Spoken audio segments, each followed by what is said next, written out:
بسم اللہ الرحمن الرحیم۔ جو بندہ بیمار ہو اس کے لیے اللہ اکبر کی تسبیح پڑھو اور تصور کرو کہ وہ اپنے آس پاس گوشت تقسیم کر لو۔ فرمایا جہاں گھر کے اندر جھگڑے ہوں اور جو بندہ مزاج کا سخت ہو اللہ اکبر کی تسبیح پڑھو، پڑھ کے کہو کہ وہ بندہ اپنے ہاتھوں سے گوشت تقسیم کر رہا۔ اس تصور کے ساتھ پڑھو، کچھ ہی عرصے میں کچھ ہی دنوں میں اس کا نتیجہ آنکھوں کے سامنے آئے گا۔ اللہ اکبر یہ وہ لفظ ہے جو شیطان کو جنات کو ایسے اٹھا کے مٹی کر دیتا ہے اور اس کی حیثیت کو ختم کر دیتا ہے اور اس کی حیثیت کو مٹا دیتا ہے۔ یہ وہ لفظ ہے اور یہ وہ لفظ ہے اور اس لفظ کی وہ طاقت ہے۔ اللہ اکبر۔ ایک بندے کی موت قریب تھی، ایک درویش آیا، ایک بندے کی موت قریب تھی اور ایک درویش آئے۔ انہوں نے کہا آپ ساتھ بیٹھیں اور بیٹھ کے کلمے کی تلقین کریں، اس کی آخری سانسیں ہیں۔ وہ کہنے لگے میں بیٹھا ہی تھا کہ اونگ آ گئی، دیکھا کہ دیوار پھٹی، فرشتے آئے، ان کے منہ سے جسم سے آگ نکل رہی اور آگ کے ہرس اور خطرناک چیزیں ہیں۔ میں سمجھ گیا جہنمی فرشتے ہیں، جہنم میں فرشتے ہیں اور جہنمی فرشتے ہیں اور جہنمی فرشتے اس کی روح لینے آئے ہیں اور یہ جہنمی ہیں۔ یہ سوچ ہی رہا تھا کہ ایک دیوار اور پھٹی اور اس میں سے فرشتے آئے، خوبصورت لباس، خوشبوئیں، طہارت، گلدستے ہیں، نعمتیں۔ میں سمجھ گیا جنتی فرشتے ہیں۔ انہوں نے جہنمی فرشتوں کو اشارہ کیا، ایک طرف ہو گئے۔ جنتی فرشتے ایک آگے بڑھا، اس نے اس میت کی زبان کو پکڑ کے نچوڑا، پیٹ کو سونگا، پاؤں کو سونگا، یہ تین چیزیں، اور انکار کیا کہ کچھ نہیں۔ اب یہ مایوس ہو کے جانے لگے تو جہنمی فرشتے آگے بڑھے کہ اب ہمارا حق ہے، یعنی یہ اب جہنمی حق ہے، جنتی حق نہیں ہے۔ لیکن ان میں سے ایک فرشتہ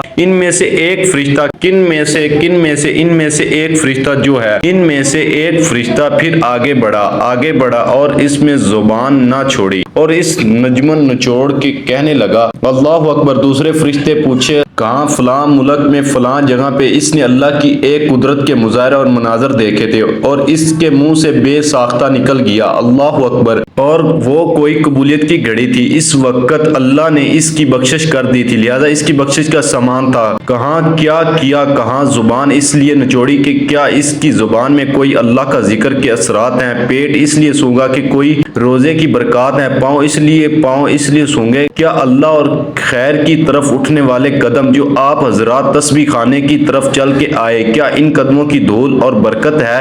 تو کہا کہ پہلے فرشتے نے کہا اس میں سے وہ دینے اور تینوں علامات نہیں تھی جو خیر کی علامت ہونی چاہیے، اور تینوں علامات نہیں تھی، اس میں وہ تینوں علامات نہیں۔ لیکن دوسرے فرشتے نے کہا جب میں نے اس کی زبان کو نیچے سے کر کے نہ چھوڑا تو اس کی زبان سے اللہ اکبر کی طاقت نکلی جس کی وجہ سے اس کی بخشش پہلے ہو چکی تھی۔ ایک اللہ اکبر۔ ہم خاموشی سے چپکے سے اپنی کتنی بلائیں تلوار ہیں۔ آپ سوچے اللہ اکبر کہا نماز کے دوران، کہاں میں نماز کے دوران کی بات کر رہا ہوں۔ آپ سیڑھیاں چڑھتے ہوئے کئی دفعہ اللہ اکبر پڑھتے ہیں، وہ علیحدہ ہے۔ آپ صرف نماز کے دوران کی بات کریں، آپ نماز کے دوران جو اللہ اکبر کہہ رہے ہیں یہ اللہ اکبر چپکے سے آپ کتنی بہلائی تلوار، کتنی آفتیں تلوار، کتنی مصیبتیں تلوار، کتنی ناکامیاں ختم کر رہے ہیں اور کتنی بلائیں آفتیں خدا نخواستہ آ چکی تھی، یہاں تک کہ فرمایا کہ کھجور کے درختوں سے بھی نیچے اتر آتی، آفات اور بلیات فجور کے درختوں سے بھی نیچے آتی، اور یہ بندہ بخشا جاتا اور اس بندے کی بخشش ہو جاتی اور اس بندے سے وہ آفت ٹل جاتی اور اس بندے سے وہ مصیبت تکلیف دور ہو جاتی۔ اب تو چپکے سے اپنی مصیبتیں تلوار ہیں، آپ کا یہاں قیام، آپ کے اٹھنے والے تسبیح خانے کی طرف قدم، آپ کے گھر کی کتنی مصیبتیں ٹل چکی ہیں،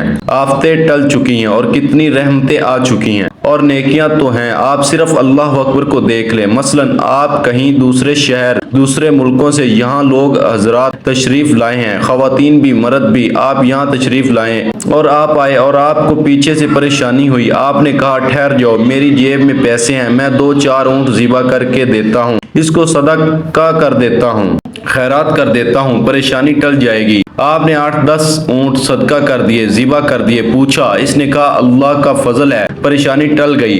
آپ نے 8-10 اونٹ صدقہ کر دیے، ذبح کر دیے، پوچھا، اس نے کہا اللہ کا فضل ہے، پریشانی ٹل گئی۔ آپ بتائیں کہ آپ گھر میں جو حالات چھوڑ کے آئے ہیں، کوئی قرضے چھوڑ کے آیا، کوئی مرض چھوڑ کے آیا، کوئی ذمہ داریاں چھوڑ کے آیا، کوئی اور بے اولاد ہی کا غم، کوئی اولاد ہے تو اس کا غم اور رشتوں کا غم، کوئی رزق کا، کوئی لڑائی جھگڑے، کوئی صحت کا، کوئی مشکلات کا، کوئی مسائل کا، کوئی الجھنوں کا، کسی کے کیس الجھے ہوئے ہیں، کسی کا رزق الجھا ہوا ہے، کسی کی صحت اونچی ہوئی ہے، کسی کی زندگی الجھی ہوئی ہے، یہ سارے کے سارے غم جو ہیں، یہ سارے کے سارے غم آپ چھوڑ کے آئے ہیں۔ اچھا ادھر چھوڑ کے آپ نے کیا کیا؟ چھوڑ کے یہاں آ کے آپ نے اونٹوں کے صدقے شروع کر دیے، اور سوچیں کہ آپ اس عمل کے ذریعے سے اللہ کے خزانوں سے کتنی بلائیں دلوا رہے ہیں، کتنی آفتیں، کتنی مصیبتیں ہیں۔ تو دعا ہے اللہ تعالیٰ میرا سنانا اور آپ کا سننا پاک بارگاہ الہی میں قبول و منظور فرمائے، جو مانگا مقدر فرمائے، جو نہیں مانگ سکے بن مانگے عطا فرمائے، آمین ثم آمین۔ ناظرین کمنٹ باکس میں اللہ تعالیٰ کے 99 ناموں میں سے ایک نام ضرور شیئر کریں۔ شکریہ۔